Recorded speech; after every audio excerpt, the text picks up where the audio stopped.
handed me a termination letter on a Tuesday, no warning, no meeting scheduled in advance. My manager, a man I had worked alongside for 6 years, slid a manila envelope across the conference table like he was passing me a napkin. "We're restructuring the engineering division," he said. He didn't look at me when he said it. I sat there for a moment. The room had that particular silence that only exists when everyone already knows what's happening except you. I picked up the envelope, looked at it, set it back down. "Effective when?" I asked. "End of day." I had just spent 14 months leading the retrofit of a water treatment facility in central Ohio, a $74 million public infrastructure contract. We finished 3 weeks ahead of schedule. The county commissioner had sent a personal letter to our CEO. I still had it on my desk. The restructuring, my manager explained, was about streamlining leadership layers. My position, Senior Project Director, was being eliminated. They appreciated my contributions. There would be a small severance package, 2 weeks per year of service, so 12 weeks total. HR would walk me through the details. I nodded. I thanked him. I collected my things. I didn't say what I was thinking, which was, they had no idea what was written in my contract. My name is Dwight. I'm 51 years old. I spent most of my career in civil and environmental engineering, water systems, stormwater infrastructure, the kind of work that doesn't get much attention until something breaks and suddenly it's on the news. I'm not a flashy person. I don't have a LinkedIn full of thought leadership posts. I just build things that work, and I document everything. That last part mattered more than anything else in what came next. I had joined the firm, I'll call them Garrison Environmental Solutions, 11 years earlier as a senior engineer. Over time, I moved into project management, then into directing large public contracts across the Midwest. The work was good, the pay was decent. But about 4 years in, when they offered me the director position, I asked for something unusual. I had watched a colleague get pushed out the year before. He'd spent 2 years leading a complicated remediation project in Indiana, hit every milestone, came in under budget, and then got let go 3 months before the project formally closed, right before the performance bonus structure kicked in. It was legal. It was also, in my opinion, the most calculated thing I had ever seen a company do to a person. So when they offered me the director role, I hired an employment attorney. Not an expensive one, a woman in Columbus who specialized in contract negotiation for mid-level professionals. I spent $800. She spent about 4 hours reviewing the standard offer and redlining it. The clause we added was straightforward. If I was terminated without cause within 90 days of a project reaching substantial completion, a defined term in construction law, I was entitled to a completion bonus equal to 8% of the total contract value of that project. Not profit, not some adjusted EBITDA figure. Total contract value. Garrison's legal team pushed back. They wanted to cap it. My attorney said the cap was the percentage itself, and that was our position. After 2 weeks of back and forth, they signed it. I think they signed it because they never expected to fire me, or they signed it because they didn't believe any of their projects would ever be worth enough for the clause to matter. The Ohio contract was worth $74 million. 8% of $74 million is $5.92 million. I drove home from the office with a box of personal items in my passenger seat, a framed photo of my daughter at her college graduation, a coffee mug from a conference I'd attended in Portland, a small mounted compass my father gave me when I started my first engineering job. I set the box on my kitchen table and made a pot of coffee and sat down. I wasn't panicking. I want to be honest about that. I wasn't calm in the way people are calm in movies, where everything is graceful and resolved. I was running numbers in my head, and the numbers were telling me something important. The Ohio project had achieved substantial completion 11 days before my termination. I had the certificate. I had the county sign-off. I had the commissioner's letter. I was inside the 90-day window. I called my attorney that evening. She picked up, which surprised me. It was nearly 7 o'clock. I gave her the facts. She asked me to email her the termination letter, my contract, and the substantial completion documentation before midnight. I sent everything within the hour. She called back the next morning. "They owe you the completion bonus," she said. "I know. They're going to say the project wasn't substantially complete. It was. I have the county certificate dated 11 days before my termination." There was a pause. "Then they have a problem," she said. "I want to tell you about what I found out 2 days later, because this is the part that changes everything. I still had friends at the company.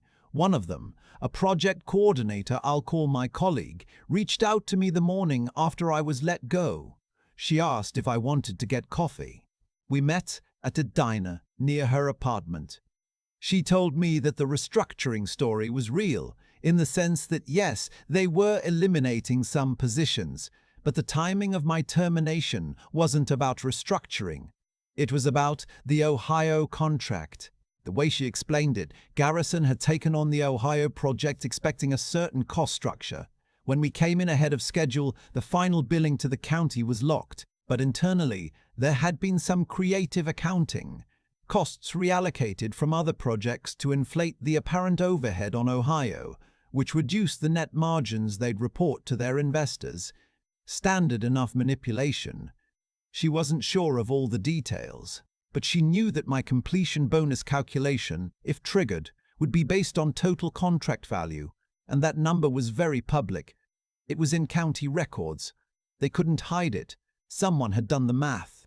Someone had realized that my clause, properly triggered, would cost them nearly $6 million, and they had decided that the cleanest solution was to terminate me before anyone reviewed the contract carefully.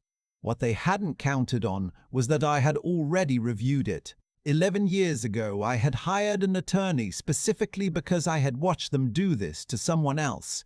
My colleague was nervous telling me this. She apologized twice. I told her she had nothing to apologize for. "Are you going to fight it?" she asked. "Yes," I said. "Will it affect anyone else here?" I understood what she was asking. She was worried about her own position. She was worried that an investigation or a lawsuit would create fallout that touched people who had nothing to do with the decision. "I'll keep you out of it," I told her. "Everything I need is in writing." My attorney sent Garrison's legal department a formal demand letter 3 weeks after my termination. The letter was precise and unambiguous. It cited the contract clause, the date of substantial completion as documented in the county records, my termination date, and the resulting obligation. It included the total contract value and the calculated bonus amount. It gave them 30 days to respond. They came back in 12 days with a counteroffer.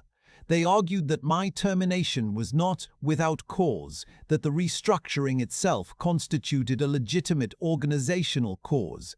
My attorney had anticipated this. The contract clause defined without cause specifically any termination not based on documented performance deficiencies, gross misconduct, or criminal conduct. Restructuring was not included. We had negotiated that language deliberately. The second argument was that the project had not yet achieved substantial completion at the time of my termination. They produced an internal memo suggesting that certain final punch list items had not been resolved. That was the argument that almost made me laugh. I had been meticulous for 14 months, every site visit logged, every punch list item tracked with dates and sign-offs, every communication with the county project manager saved. When they raised the substantial completion dispute, I provided 83 pages of documentation, inspection reports, contractor confirmations, county correspondence that established the completion date with no ambiguity. The county certificate itself had a date stamp. That date was 11 days before my termination letter. Their legal team went quiet for about 2 weeks. Then they came back with a settlement offer. Not the full amount. They came in at 60%, trying to frame it as a negotiated resolution, given the disputed circumstances. My attorney advised me I could take it, but that if we went to arbitration under the contract's dispute resolution clause, She was confident we would prevail on the full amount. I asked her what prevailing on the full amount looked like in terms of timeline and cost. She estimated 6 to 9 months in arbitration. Her fees would increase, but she was working on a partial contingency for this phase, something we had discussed when she first reviewed my contract years earlier. I told her I wanted the full amount. Here is what I think about in the weeks between filing for arbitration and the hearing, the Ohio project. 14 months. I remember a stretch in February where we had to halt work for 8 days because of flooding along the site access road. My site superintendent, a veteran engineer from Cincinnati I'd worked with before, spent those 8 days coordinating with the county water authority to redirect drainage so we could get equipment back in. He did it without being asked. He found a solution I hadn't thought of. We made up 10 of the lost days on the back end. I thought about the county project manager, a civil servant in her late 40s who had shepherded this infrastructure project through 4 years of funding disputes and public hearings before we ever broke ground. When we hit substantial completion, she had shaken my hand and said, "Mr. Dwight, this is the cleanest project I'd managed in 20 years. I had written that down in my project journal because it meant something to me. I thought about my team. The field engineers, the coordinators, the subcontractors who showed up every morning and did what needed to be done. None of them knew what was happening in the corporate offices. None of them had any part in the decision to terminate me. They had just built something that worked. And I thought about my colleague who had told me what she knew and then gone back to her desk and kept doing her job. I made sure in every document I filed that no communication with her was referenced. She had helped me understand the situation. She didn't need to be part of the legal record. The arbitration hearing lasted 2 days. I testified. My attorney presented the documentation. Garrison's attorneys raised their arguments about restructuring and disputed completion dates. The arbitrator, a retired federal judge with a background in construction disputes, asked pointed questions about the punch list items Garrison had cited. My attorney walked through each item with the corresponding sign-off documentation. The arbitrator issued her decision 31 days later. She found in my favor on every substantive point. The termination was without cause as defined by the contract. The substantial completion date was established by the county certificate and supported overwhelmingly by project's documentation. The completion bonus clause was valid, clearly written, and clearly triggered. The award was the full $5.92 million, plus interest from the date of my termination, plus a portion of my legal fees. Garrison had 30 days to pay under the arbitration agreement. They paid in 22. I want to tell you what I did with it, because I think people expect a certain kind of ending to a story like this. The vacation, the house, the dramatic exit from the industry. I paid my mortgage off. I set aside money for my daughter's graduate school. She's studying environmental policy at Michigan State, which felt like a particular kind of continuity. I gave a contribution to my former site superintendent's retirement, anonymously through a mutual contact. He had no idea what had happened with the arbitration. I wasn't sure he needed to. I took 3 months off. I fixed things around the house that had needed fixing for years. I went to see my brother in Tucson. I read books. Then I came back. I'm doing independent consulting now, project oversight for public infrastructure contracts in the Midwest, helping local governments manage relationships with their engineering firms. I set my own schedule. I choose my clients. I charge what my work is worth. About 4 months after the arbitration, I got a call from the county project manager in Ohio. She had moved into a deputy director role at the state infrastructure office. She asked if I was available to advise on a procurement process for a new water treatment expansion, a $110 million project across 3 counties. I told her I was. Before we hung up, she said, "I heard what happened. I'm sorry you had to go through that." I told her I appreciated it.